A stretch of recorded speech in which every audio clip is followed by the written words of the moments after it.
Hello everyone, class 11 semester 1 subject English poetry সেকশনের 1 number যে তোমাদের পোয়েট্রি রয়েছে আপন ওয়েস্টমিনস্টার ব্রিজ, সেটি আজকে ডিটেলসে আলোচনা করব। প্রথমেই বলি, খাতা পেন নিয়ে বসো এবং ভিডিওটা প্রথম থেকে শেষ পর্যন্ত স্কিপ না করে দেখো। এবং কথা দিলাম, ইউটিউবে প্রথম এই পোয়েট্রি অর্থাৎ আপন Westminster bridge figures of speech line ধরে ধরে আলোচনা হবে, কথা দিচ্ছি। ভিডিও শেষে যদি ভিডিওটি ভালো লাগে লাইক, কমেন্ট এবং বন্ধুদের মধ্যে অবশ্যই শেয়ার করবে, কারণ তোমাদের চ্যানেল, তোমাদের জন্য ভিডিও করা। সৌর শিক্ষা ইউটিউব চ্যানেলে সকলকে ওয়েলকাম। চলো শুরু করি। প্রথমেই কবিতার নাম upon Westminster Bridge, written by William Wordsworth. যখনই আমরা এই পোয়েটকে পাবো অর্থাৎ উইলিয়াম ওয়ার্ডসওয়ার্থ, তখনই আমরা একটা কথা জেনে রাখবো, লাভার অফ নেচার। এই ওয়ার্ডটা কিন্তু সর্বসময় মাথায় রাখবে, লাভার অফ নেচার অর্থাৎ প্রকৃতি প্রেমী বা ওরশিপার অফ নেচার, প্রকৃতির পূজারী। ব্যাপারটা আশা করব ক্লিয়ার হচ্ছে। প্রথমেই আমরা আলোচনা করব ইন্ট্রোডাকশন নিয়ে, কারণ কবিতার intro is very much mandatory. Okay, দেখো প্রথমেই আমরা লিখে নিয়েছি poems into volumes. Poems into volumes published হচ্ছে 1807। এটা কিন্তু আমাদের এই কবিতার সোর্স অর্থাৎ উৎস, এখান থেকে এই কবিতাটা নেওয়া হয়েছে। এরপর 2 নাম্বার, কবিতাটা কি টাইপ না সনেট।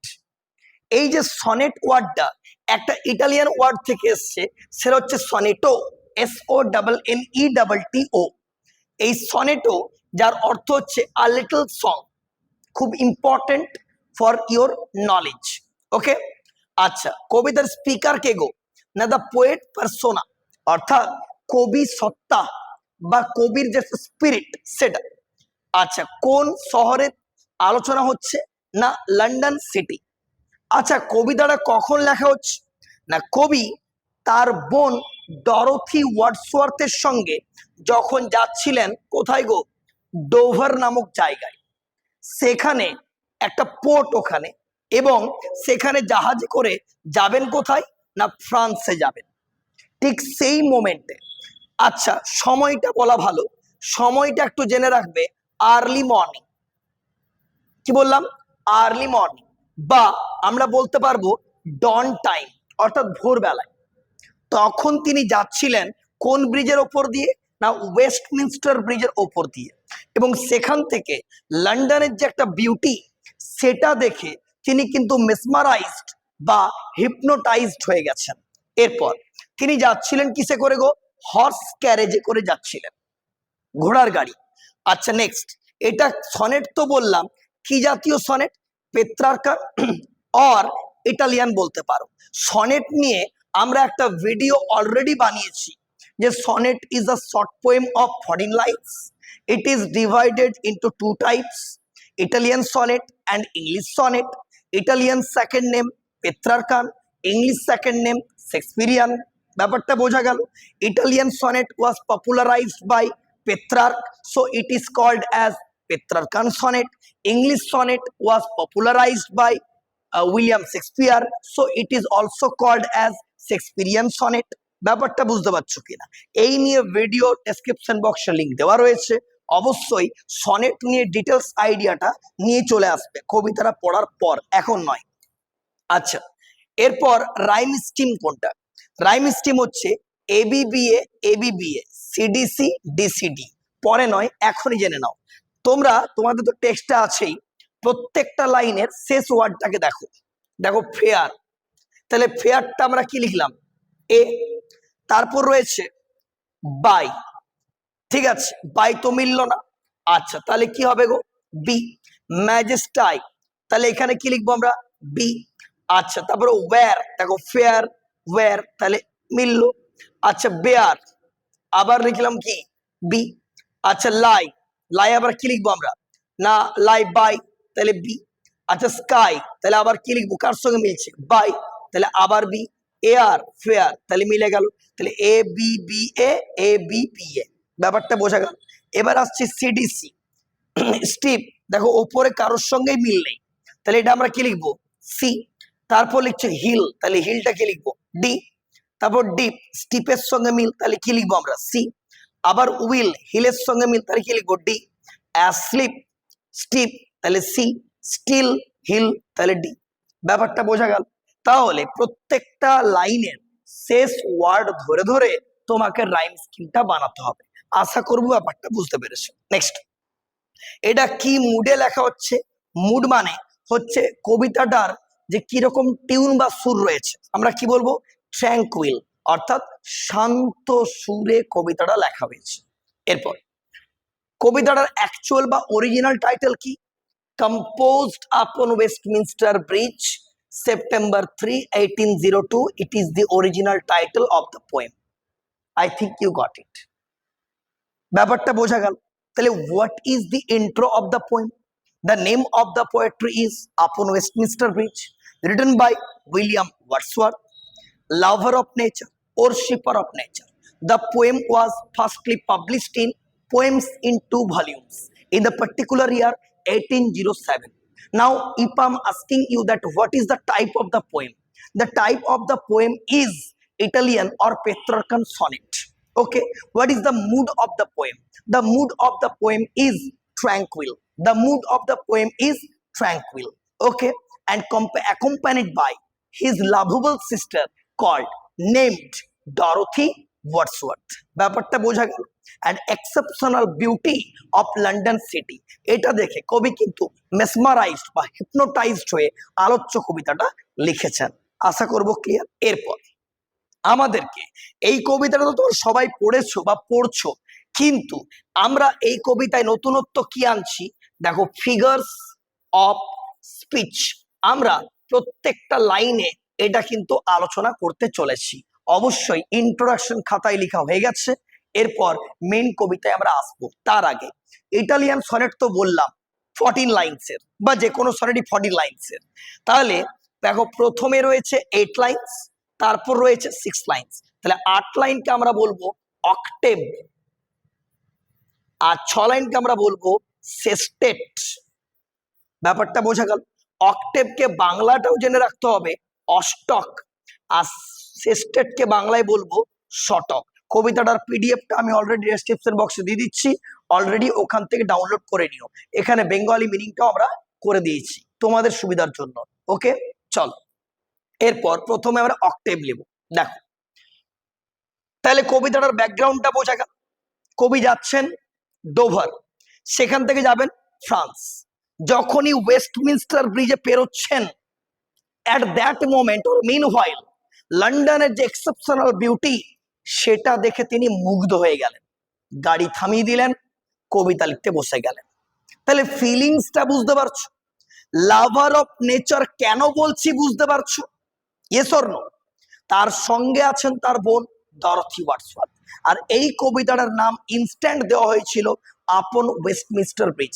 কিন্তু যখন তেনারা ফিরে আসছিলেন ফ্রান্স থেকে, ঠিক আছে, লন্ডনে, তখন কিন্তু কবিতাটার টাইটেল হয় আপন ওয়েস্টমিনস্টার ব্রিজ সেপ্টেম্বর 3, 1802। পুরোটা হচ্ছে অরিজিনাল টাইটেল। ওকে, দেখো আর্থ হ্যাজ, আর্থ মানে সবাই জানি আমরা পৃথিবী, হ্যাজ নট মানে হচ্ছে নেই, এনিথিং মানে হচ্ছে কোনো কিছু, টু শো, এখানে শো ওয়ার্ডটার মানে লিখতে বলছি আমি ডিসপ্লে। শো মানে আমি কি বলছি বলো প্লিজ? ডিসপ্লে, দেখানো। মোর ফেয়ার, আর ফেয়ার মানে আমি লিখতে বলবো বিউটিফুল। ব্যাপারটা বোঝা গেল? তাহলে আর্থ মানে পৃথিবীর, হ্যাজ নট মানে নেই, এনিথিং মানে কোনো কিছু, টু শো মানে দেখানো, মোর ফেয়ার আরো সুন্দর। তাহলে পৃথিবীর এর চেয়ে সুন্দর আর কোনো কিছুই দেখানোর নেই। ব্যাপারটা বোঝা গেল? কার মতো সুন্দর? আমি তোমাদেরকে আগেই বলেছি, লন্ডন সিটি। লন্ডন সিটি তিনি দেখছেন কোন ব্রিজ থেকে? ওয়েস্টমিনস্টার ব্রিজ থেকে। আপন মানে তোমরা তো বুঝতেই পারছো ব্রাদার, উপরে। তাহলে ওয়েস্টমিনস্টার ব্রিজের ওপর থেকে, ওয়েস্টমিনস্টার ব্রিজের ওপর থেকে তিনি দেখছেন, কাকে দেখছেন? লন্ডনের বিউটিকে দেখছেন। কোন টাইমে দেখছেন? আর্লি মর্নিং অর ডন টাইমে দেখছেন। ওকে, তিনি দেখে পরে মেসমারাইজড, হিপনোটাইজড, ট্যান্টালাইজড হয়ে গেছেন। মোহিত হয়ে পড়েছেন। এই যে লাইনটা লিখলেন, এটা ফিগারস অফ স্পিচের হাইপারবোল বলা হয়। কি বলা হয় গো? হাইপারবোল। তোমার প্রশ্ন, স্যার হাইপারবোল মানে কি? হাইপারবোল মানে হচ্ছে অতিরঞ্জন করা, অর্থাৎ কোনো কিছুকে বাড়িয়ে বাড়িয়ে বলা, এক্সেগারেট করে বলা, এটাকে ফিগারস অফ স্পিচে বলা হয় হাইপারবোল। তাহলে তিনি কি বললেন? যে পৃথিবীর এর চেয়ে সুন্দর আর কোনো কিছুই নেই, কিন্তু পৃথিবীর লন্ডন সিটি ছাড়াও আরো অনেক জায়গা সুন্দর আছে। তাহলে তিনি একটু বাড়িয়ে বললেন, তাই এটাকে আমরা বলে রাখবো হাইপারবোল, HYPERBOLE। ব্যাপারটা বুঝতে পারলাম, এক লাইনে কোনো অসুবিধা নেই। দ্বিতীয় লাইন, ডাল। তোমার প্রশ্ন, স্যার ডাল মানে কি? পরপর নোট করবে, পরপর নোট করবে। ডাল মানে লিখে রাখো, ডাল মানে লিখে রাখো, নট ব্রাইট। বাংলাটা লিখে রাখবে ভোতা। ভোতা মানে বুঝতে পারছো? মানে কোনো ফিলিংস নেই, কোনো ফিলিংস নেই, অনুভূতিহীন। কি বলেছে? Would he be. তোমাদের লাইনটা পড়তে অসুবিধা হতে পারে, তা লাইনটা আমরা কি বলবো? হি উড বি ডাল। সে নির্বাচিত হবে ভোতা হিসাবে, অনুভূতিহীন হিসাবে। কে কে কে বলো প্লিজ?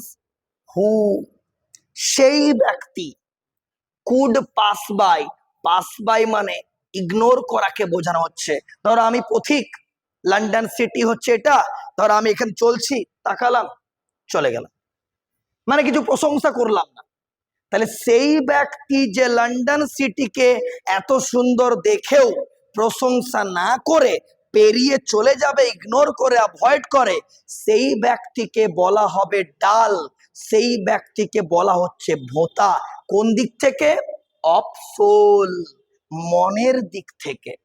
তার যে স্পিরিট, সেই স্পিরিটটা স্পিরিট নয়, কারণ সে বিউটি দেখে বিউটির প্রেইজ করতে জানে না, সে বিউটি দেখে বিউটির প্রেইজ করতে জানে না। তাই তো আমি প্রথমেই তোমাদেরকে বলে দিয়েছি, lover of nature, worshipper of nature. I think you got it. এবার এই লাইনে কি রেফারেন্স পাবে তুমি? এই লাইনে পাবে অ্যাপোস্ট্রফি, APOSTROPHE। কি বলবে? অ্যাপোস্ট্রফি পাচ্ছ। ঠিক আছে, তাহলে ব্যক্তিটা এখানে নেই। ব্যাপারটা বুঝতে পারছো কিনা? ব্যক্তিটা এখানে নেই, কিন্তু তাকে ডেকে আনা হয়েছে লাইনটাতে। তাই এই লাইনটাকে ফিগারস অফ স্পিচে আমরা কি বলবো? অ্যাপোস্ট্রফি। তাহলে লাইন নাম্বার 2 এ কি পাবো আমরা? অ্যাপোস্ট্রফি পাবো। অ্যাপোস্ট্রফি কাকে বলে? ব্যক্তিটার প্রেজেন্স নেই, কিন্তু ওনাকে ডাকা হচ্ছে, ওনাকে বলা হচ্ছে। I think you got it. ব্যাপারটা বুঝতে পারছো? 3 নাম্বার লাইন, আ সাইট। এমন একটা দৃশ্য, দৃশ্য বলতে exceptional beauty of London city at the time of dawn, early morning. দেখো, সো টাচিং। টাচিং এর লিখে রাখবে হার্ট টাচিং। কি বলবে বলো প্লিজ? হার্ট টাচিং, মন ছুঁয়ে যায়, হৃদয় স্পর্শী। ব্যাপারটা বুঝতে পারছো? যারা চাইছো একাডেমিতে অনলাইন ক্লাস করবে, স্ক্রিনে দেওয়া নাম্বারে অবশ্যই যোগাযোগ করতে হবে। ব্যাপারটা বুঝতে পারছো? ক্লাস করে দেখো, ক্লাস করে দেখো। ওকে, তাহলে এমন একটা দৃশ্য এতটাই মন ছুঁয়ে যায়, ইন ইটস ম্যাজেস্টি। ম্যাজেস্টি মানে লিখবে মহিমান্বিত। মহিমান্বিত মানে পুরোপুরি প্রলুব্ধ হয়ে যাওয়া, আপ্লুত হয়ে যাওয়া, মন ছুঁয়ে যাওয়া, হৃদয় স্পর্শী হয়ে যাওয়া। তাহলে এই দৃশ্যটা আমার মন ছুঁয়ে গেছে, এই দৃশ্যটা আমি ভুলতে পারছি না। নেচারের এই অভূতপূর্ব দৃশ্য আমার মনকে যেন থমকে দিয়েছে, আন্দোলিত করে দিয়েছে। ব্যাপারটা বুঝতে পারছো আশা করবো? ঠিক আছে, এবারে তিনি বলবেন, এই মানে এই যে লাইনটা, এটাকে আমরা বলবো অক্সিমোরন। কি বলে ডাকবো? Oxymoron, OXYMORON। তোমার প্রশ্ন, স্যার অক্সিমোরন কোন জিনিসটা? অক্সিমোরন হচ্ছে দুটো অপোজিট আইডিয়া, দুটো অপোজিট আইডিয়া, এটাকে অক্সিমোরন বলা হয়। এবং এটা বলা হবে অ্যাট্রাকশন করার জন্য, বুঝতে পারছো? আকর্ষণের প্রভাবটা বাড়ানোর জন্য। তাই বলেছে এর ম্যাজেস্টিতে এর সাইডটা কিন্তু আরো বৃদ্ধি পেয়েছে, তাই আমরা কি বলবো? এটাকে অক্সিমোরন। ওকে, দেখো, দিস সিটি, এই শহরটা, তোমার প্রশ্ন হুইচ সিটি, না আমরা বলবো লন্ডন সিটি। তাহলে কোন সিটির কথা বলা হয়েছে এখানে? লন্ডন সিটির কথা বলা হয়েছে এখানে। কি করছে? নাও। নাও মানে অ্যাট প্রেজেন্ট টাইম।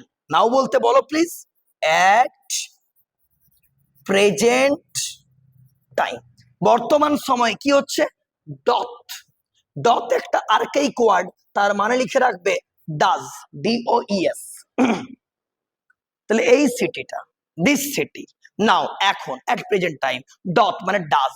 ডাজ কি করে, ডাজ কি বলো, ডাজ বলো, ডাজ ওয়্যার, পরে আছে, পরিধান করে আছে। কি পরিধান করে আছে গো? দেখো দেখো, the beauty of the morning, সকালের সৌন্দর্যকে পরে আছে, সকালের সৌন্দর্যকে পরে আছে। কিসের মতো গো? Like a garment. গার্মেন্ট মানে তোমরা সবাই জানো পোশাক।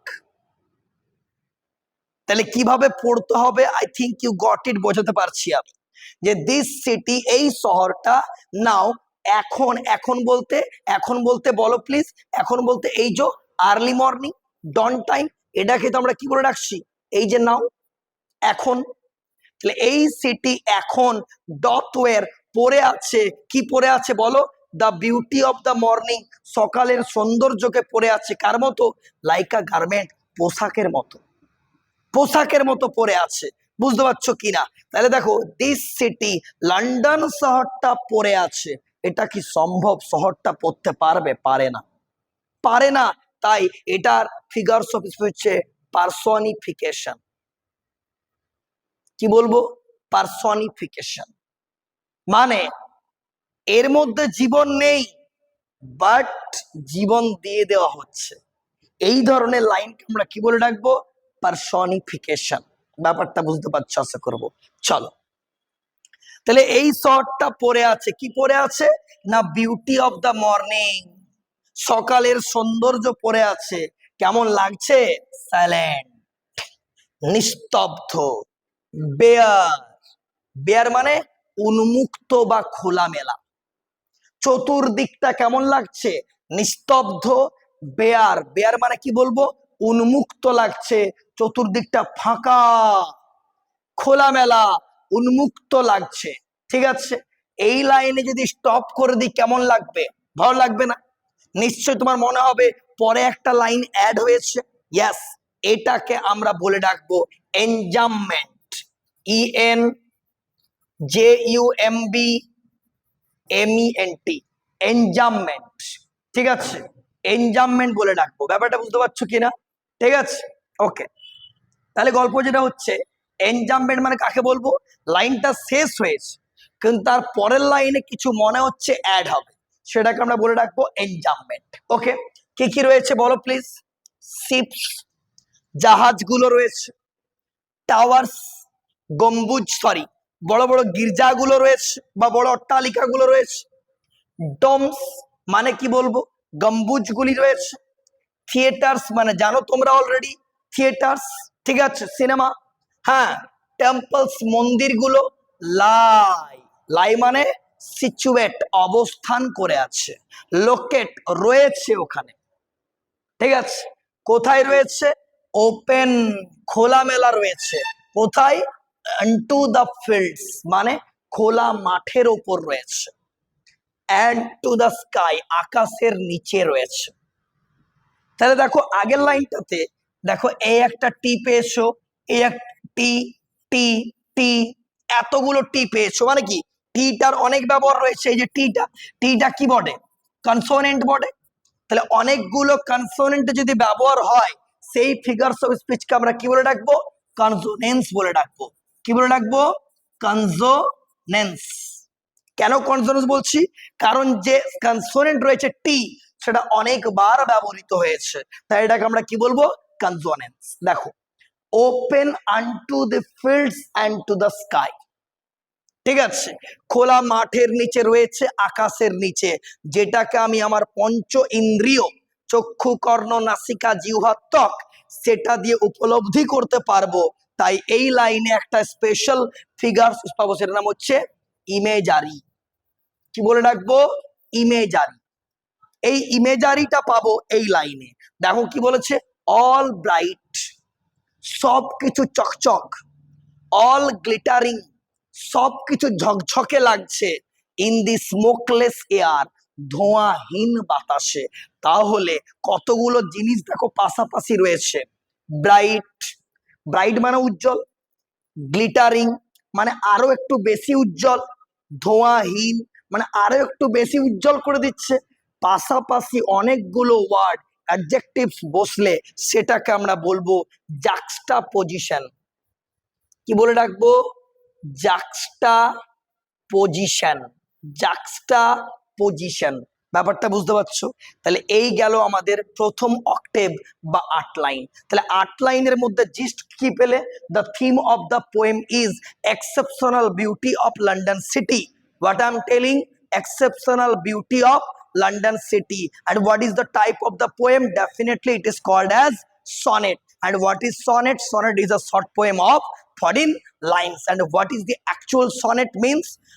The actual type of the sonnet is Italian or Petrarchan sonnet. And you know that Italian sonnet is classified as 8 lines and then 6 lines. 8 lines called as octave and 6 lines called as sestet. তাহলে octave ব্যাপারটা আশা করব বুঝতে পেরে গেছো। এরপর আলোচনা করব সেস্টেট। ব্যাপারটা বুঝতে পারছো? ভালো লাগলে অবশ্যই লাইক কমেন্ট এবং বন্ধুদের শেয়ার করতে হবে। ওকে, এবং একাডেমিতে অ্যাডমিশন নিতে চাইলে স্ক্রিনে দেওয়া নাম্বারে যোগাযোগ করতে একেবারে ভুলবে না। ওকে, দেখো, নেভার ডিড সান, ঘুরিয়ে পড়ো, সান নেভার ডিড, সূর্য এর আগে কখনোই স্টিপ, স্টিপ ওয়ার্ডটার মানে লিখে রাখবে প্লিজ, রাঙানো। তাহলে সূর্য এর আগে কখনোই রাঙায়নি, সূর্য এর আগে কখনোই রাঙায়নি। কেমন করে? মোর বিউটিফুলি, এত সুন্দর করে, এত সুন্দর ভাবে লন্ডনের বিউটিকে আগে সাজায়নি, আগে রাঙায়নি, আগে ভেজায়নি।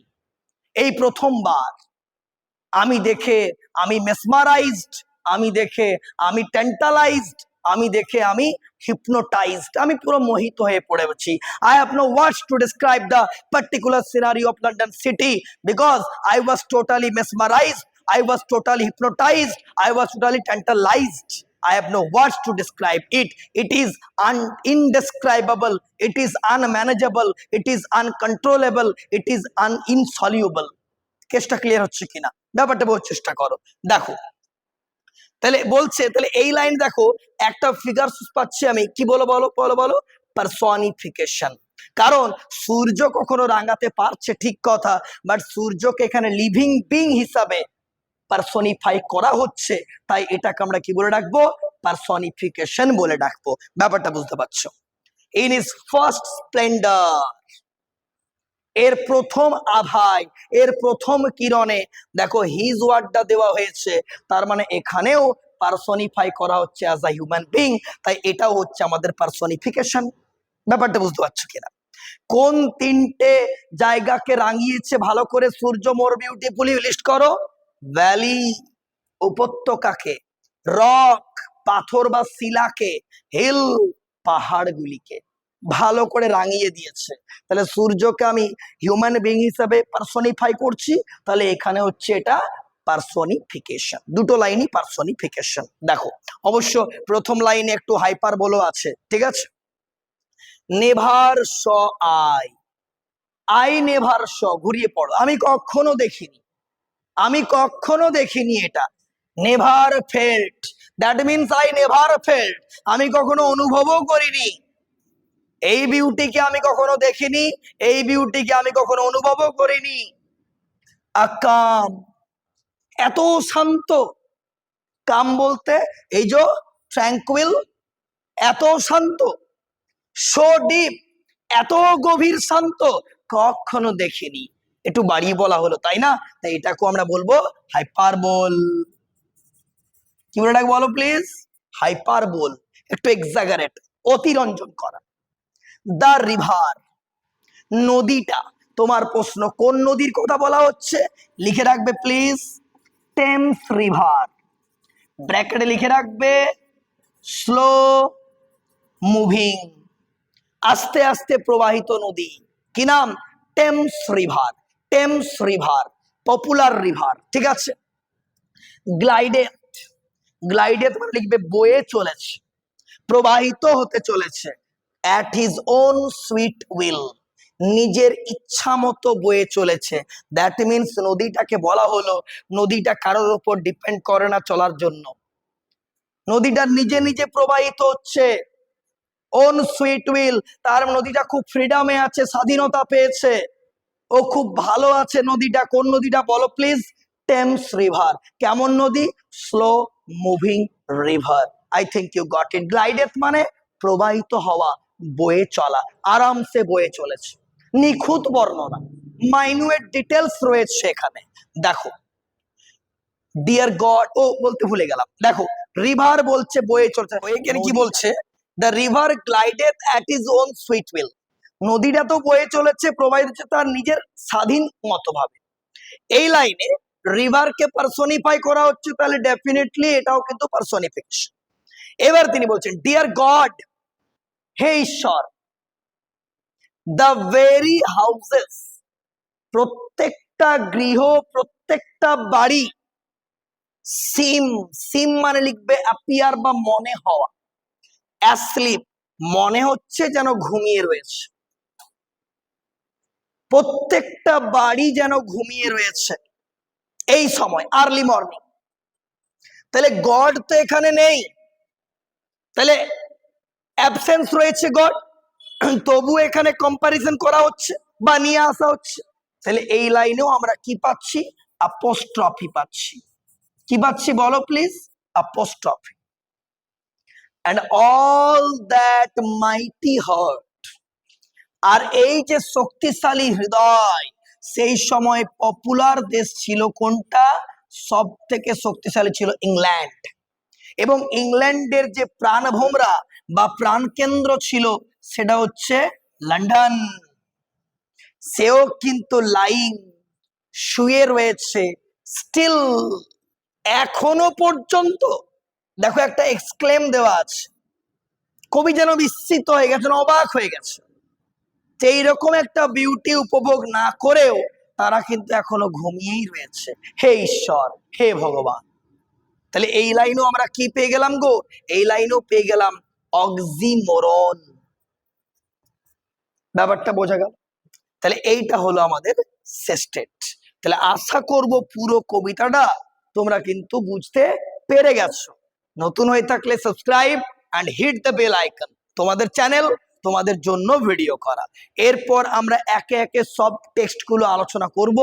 তোমরা অবশ্যই যে যে টেক্সট চাইছো আলোচনা হোক কমেন্ট বক্সে লিখে অবশ্যই জানিও।